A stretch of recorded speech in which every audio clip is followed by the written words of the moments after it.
Oregon was the newest and biggest thing when I was little. It was toward the 1800s, and everyone wanted it. Families from all over the world traveled to see and hopefully own this beautiful land. My family was one of them. It's families that the people would gossip about sounding beautiful.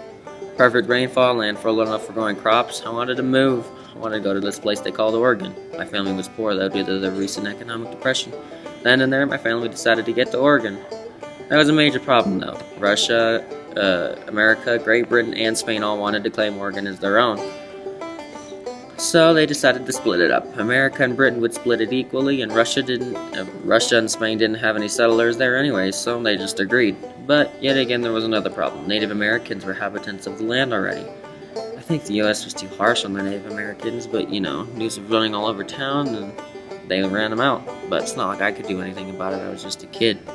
My family and I kept working for money, trying to earn enough money to move to Oregon. Then we saw that the fur traders were moving out of our town toward Oregon. See, when a new place is discovered, it's just common sense to move there because of what new animals could bring fur trade up to business. Millions of farmers and normal people were just plain out moving there just to start a new business and trade. I tried to convince my parents to move there or start their own business, but, parents. Mountain men were the next biggest job, talking big on folk tales, sharing manly stories, at least that's what I heard.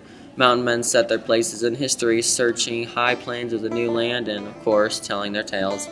Yes, mountain men were famous, but there was more to come.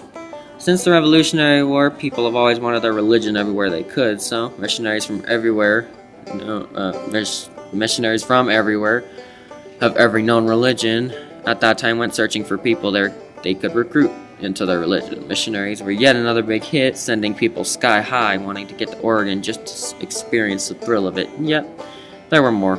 It's to come. People were now crazy to move to Oregon. They started a thing that everyone did. It's called a wagon train. People from all over America and some Britain people were starting a giant line which extended for a very long distance. People would take wagons all over the country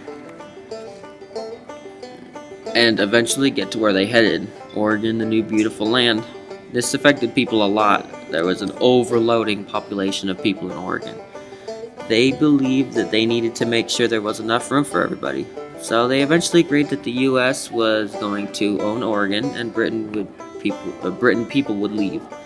The land then was a part of America. Finally, me and my parents moved there. We had enough money, or gained enough money, to move there, and we happily traded with the Native Americans that still inhabited the land. The end.